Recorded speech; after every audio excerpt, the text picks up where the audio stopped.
if Apple charges $25 for a plug, they don't give you the plug with your iPhone 14 Pro.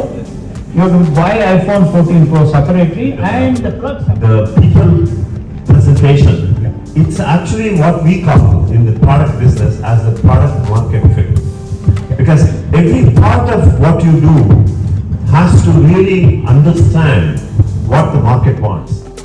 Messages out here was that we all went through our journeys. We missed this mentorship.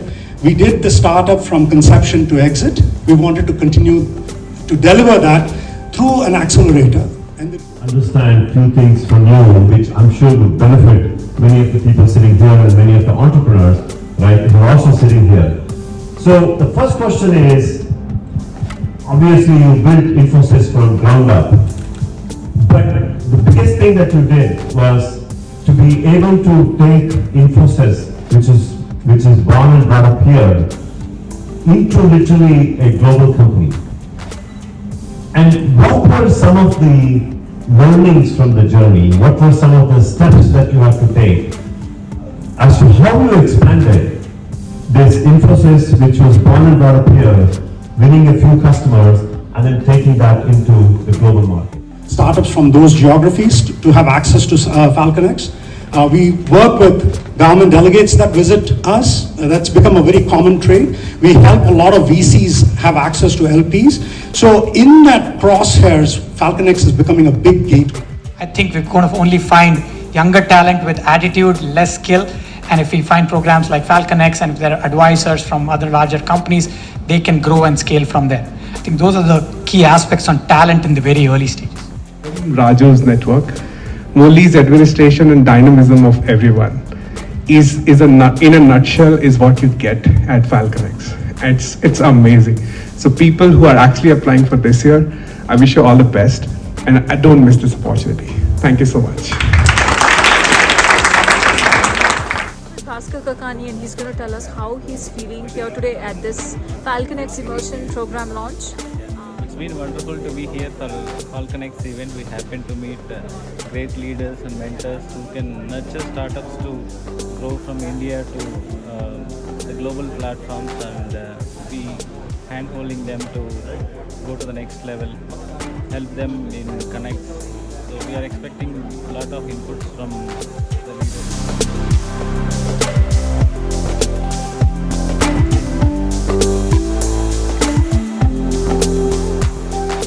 A few other things that I think in black, and that's just a few. But what it showed was that the European side was moving faster. Switzerland, Estonia, and then in the Middle East it was Israel, which was steady this thing. We had US, of course, at the top of the list, and then India at 30%. About 3 weeks ago, we were planning this event based on the availability of some of my co-founding partners. And unfortunately, we had critical mass of them visiting India at the same time. And BV was one of them, Krishna's another, Raju and Dukuri. So we decided, let's do it. And here we are. How are you feeling today? Tell us all about how you're feeling after your latest round of funding. Who are your investors, and what is it like here to be with FalconX and this get together? Yes, I'm feeling very excited. I mean, I was here representing Alexa in the last event, and that is how I met Raju and BV there, and the first thing I did was convince Suresh, okay, we need to get into FalconX. So that was around 8 months ago. But yeah, recently we finished our seed round of funding. 3.5 million. $3.5 million. Yeah. So this is very exciting and a big step ahead. So what was FalconX contribution in that? FalconX contribution we are focusing for the upcoming one. But FalconX helped us connect to a few key folks who actually helped us, some angel folks who helped us in this round. And possibly many people who will be coming up possibly in future rounds as well. Fantastic, awesome. Good luck with this, and I'll see you around then. Thank you. 10 of us with relevant background and complementing each other, we have come together to help this next generation of entrepreneurs. And I think, as Murali said, this is a calling for all of us. We could have all been doing something else of our own. Instead, we chose intentionally to give our time to help build these next generation entrepreneurs. And it's very rewarding when you see some of these entrepreneurs working with us closely and then going on to build great companies. On a concept called PSPD. The first P stands for predictability of revenues. That is, you have to have a better forecasting algorithm, you have to verify with ground level data, and make sure that your predictions are pretty good. S stands for sustainability of those predictions. That is, whatever you have forecast, your salespeople will have to beat the payment and actually sell them. When I left my senior position, we used to have a net income margin of 31%. That's after tax. So I believe in making as high a profit as possible. As long as you are doing it legally and ethically, there is no problem. You have to communicate the value of your product.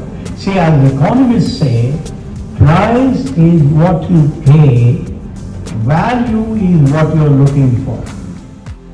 So I think that is the profitability. The last one is what's called derisking. You must ask one of your people to look for various risks in various dimensions. It could be macroeconomic risk, it could be microeconomic risk, it could be customer risk, it should be employee risk, it should be investor risk, whatever.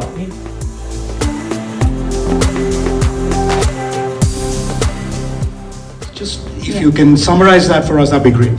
Actually, I'll just end with one tip for the FalconX team, right? So I and Lathika and a few people got together and say, what can we do? So we created a $10 million fund. It's small or big is all relative. It's at least something and not zero, right? And over the last 18 months, we have had more than 400 women with solid ideas approach us, right? And we have funded about 8. So it is no more from an average than we would fund as a venture capitalist normally, right? About 2% of the women have received funding. The only thing we have done different there is we have created a very strong mentoring network of other women who are very successful, who are willing to give their time and this is important to them.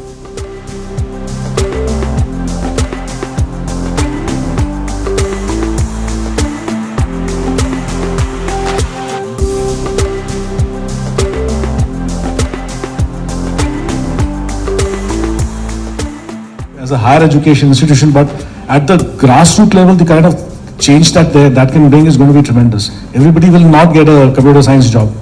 That's not going to happen in the next couple of years. So I think we need to look at it very, very differently. And as the founding team, you need to be able to go and engage right from the start in these campuses and be able to find people that have a resonance with you.